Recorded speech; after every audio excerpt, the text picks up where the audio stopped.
plastic or metal grease tubes in my radius arms?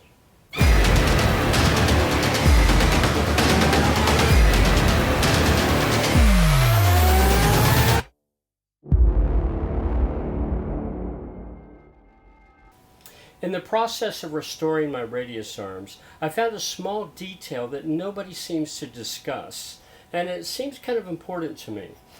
Do I want to use plastic or do I want to use metal grease sleeves inside my radius arms? Let me preface by saying that much of my knowledge has been guided and helped by a good friend in the UK, Mr. Paul Robinson. Paul has restored more front and rear subframes, which include the radius arm, than anybody I know.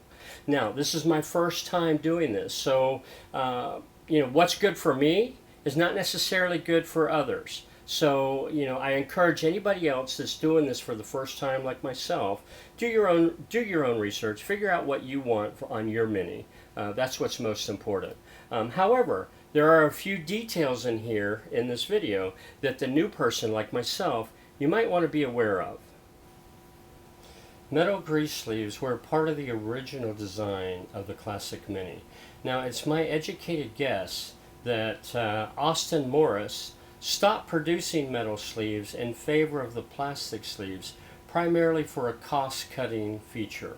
What may seem like a small and unimportant detail, I think we would all agree that bearings, wherever they're at in the vehicle, are important for smooth operation, correct functioning. After all, what's the main purpose of a grease tube? The main purpose of the grease tube is to help prolong the service life of the bearings. And as long as they're lubricated properly, you shouldn't have much problem with the bearings. And that's where this little guy comes into play. The radius arm itself is a casting. This casting is basically hollow all through here and all through here. Bearing, bushing, shaft with the sleeve is all right here. Now, if your sleeve is damaged, or some people actually omit the sleeve, are in favor of omitting the sleeve altogether. Well, as you begin to pump in grease to lubricate the bearings, this whole cavity could fill up with grease. Now, here's a picture showing a radius arm cut in half, and it shows that the entire cavity is filled with grease. Good, bad, indifferent, I don't know, you choose. But personally, I feel that this is a waste of grease, a waste of money. It adds weight, and the grease is not necessarily directed towards a bearing, which potentially could cause premature wear. Okay, let me show you how grease is pumped into the radius arm and how the grease tube helps control and direct the grease. Now, this is the first time I've done this experiment, literally. I've not tested it before the video, so I hope that it demonstrates well enough. This is my old shaft with a new plastic sleeve here. Given you can see it's on the outside of a radius arm versus on the inside, we're able to see exactly how the grease is pumped into the radius arm and distributed inside the grease tube. Each shaft has a hole right there that is drilled down to the center of the shaft.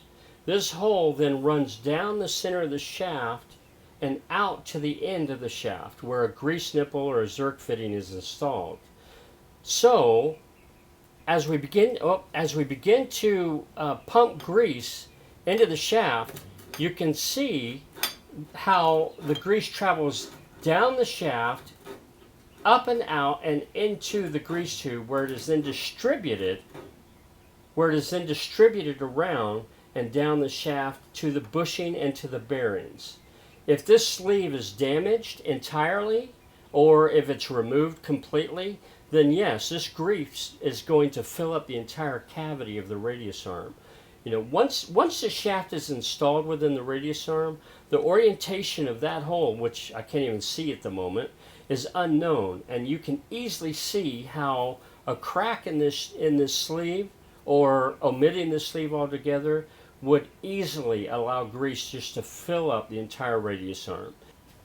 Now, I've read posts, I've seen a lot of videos, I've heard people talking about the process of when they're doing a radius arm repair. After they punch out the bearings, after they punch out the bushing, and they go to remove this sleeve, whether it's metal or nylon. Some people have problems, some people don't. I think it all depends on the condition that the car has seen through its lifetime. With my particular radius arms, I was 50-50.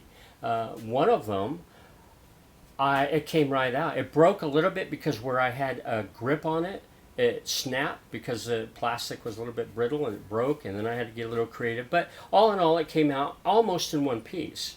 The other one, however, good Lord, man, I had to use long needle nose pliers, a long screwdriver. It took several hours, and I had to get rather creative just to get all the broken pieces out of the radius arm, because I was trying to clean it up.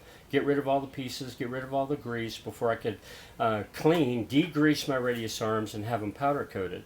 Needless to say that removing the plastic sleeves and possibly metal sleeves, it can be a bit of a chore.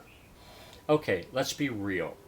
My dad drove his Mini, and I'm going to show a little video clip. His license plate was 284 Dan. He was in the Air Force over there in the UK. But my dad drove his Mini every single day to and from work. I don't really hear about people that drive their Minis to and from work every single day. Realistically, my Minis are going to be fair weather driving and or for show and tell only. They're not going to see the same abuse that my dad's Mini saw back in the day, right? And so it's plausible that anybody that restores their radius arms today, they may never have to restore them again. Not for a long time. The only reason that they might is if they didn't install the radius arms correctly the first time, or if they didn't upkeep maintenance. As for me, whether I restore them again one day or not, I'm going to do the best that I think is good for me today.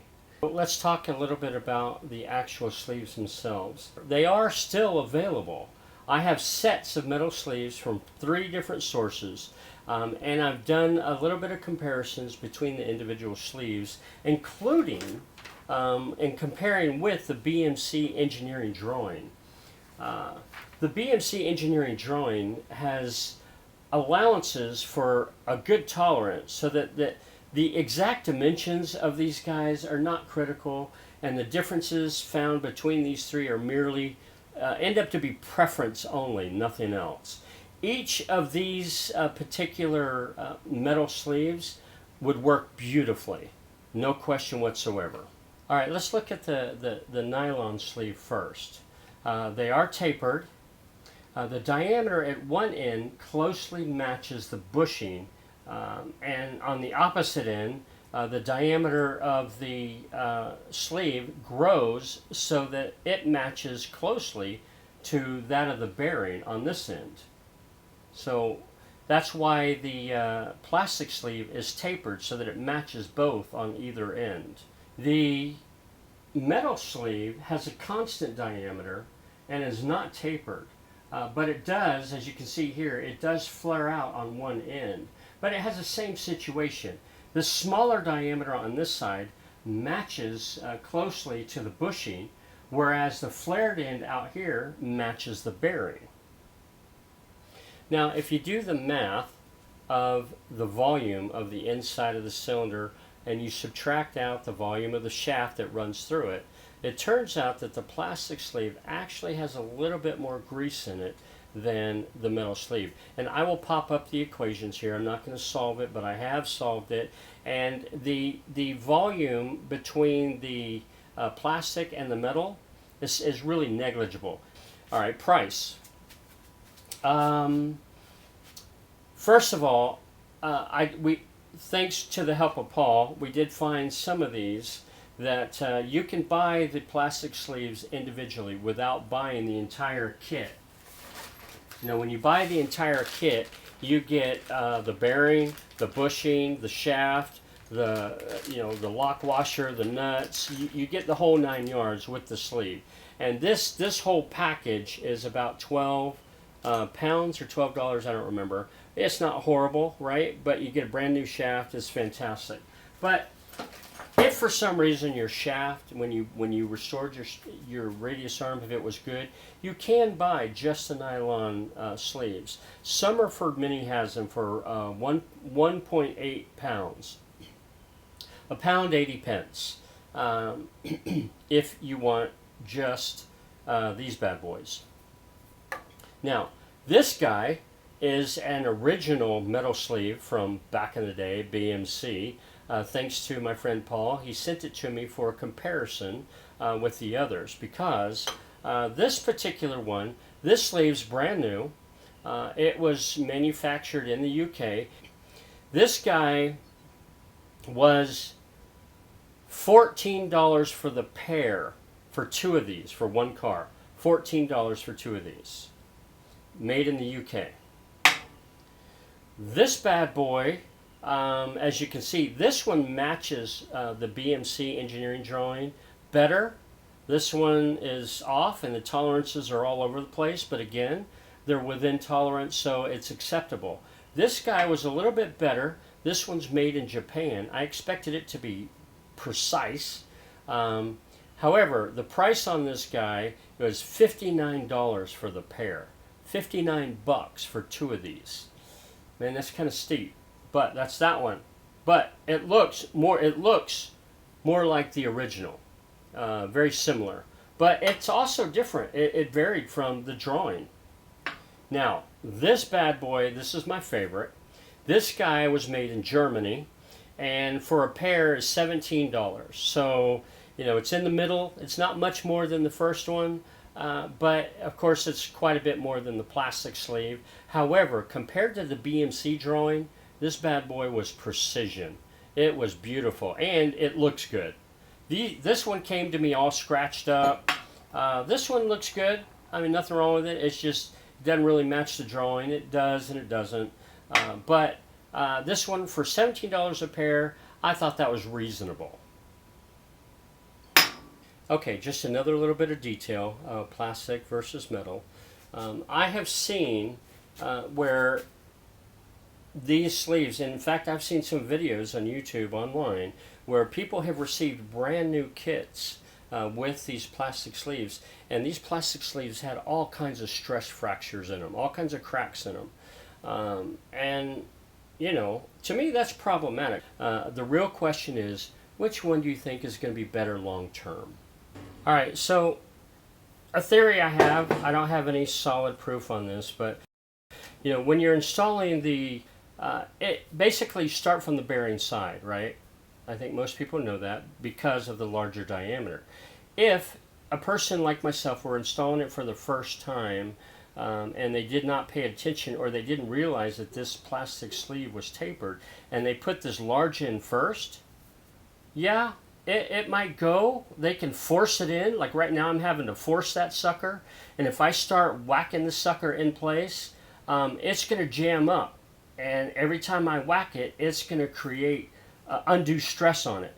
Now, if I got it right the first time, or if I figured it out, pulled it out, and I put the smaller in first, oh yeah, look at that. See how it drops right in? But it only goes so far. Now, believe it or not, this may or may not be concentric with the hole in the radius arm. If this shaft, whether plastic or metal, goes in at a skewed angle, and I hit it one too many times, there's a step down here that I'm going to show. This step, if it gets caught on that step and I hit this hard enough, it's going to cause a crack. Again, I'm not talking storage or handling of these, or heck, even temperature, but just installing the items. The plastic, I think, can be damaged a lot easier than the metal. Now, the metal as well, you go to put a metal in, it's kind of hard to put the fat in first. You figure that out by default. But when you put the sucker in, there's a lot of room in here initially. And you can easily catch the step down here. And if it gets caught on that lip, and then like right now, if I had to punch that in with a bearing puncher or a tool that pulls it in. Either way, if it gets caught on that lip, it can bend the edge of this metal tube. And I've got some pictures here to show you exactly that scenario. Now, with that bent like that, it still may function. Maybe a little bit of grease will escape. The bearings may not receive grease. It may not be lubricated in a symmetrical fashion, but it still may work. And you can probably still get this out a heck of a lot easier than the plastic. But that's with installing, and that's with potential damage to the sleeves, whether it's plastic or metal. Okay, let's take a look at a cross section of the radius arm. I've drawn up a little sketch here. We're going to look at this area right here, where the bushing is. I'm just going to do a cross section is. So, looking at this cross section, this is a typical radius arm. Let's take a cross section right through where the bushing is installed. Okay, let's call it cross section AA. What I want to point out is the step inside the casting arm here. It's this step that can cause undue damage to either the plastic or the metal if they are knocked in at a skewed angle.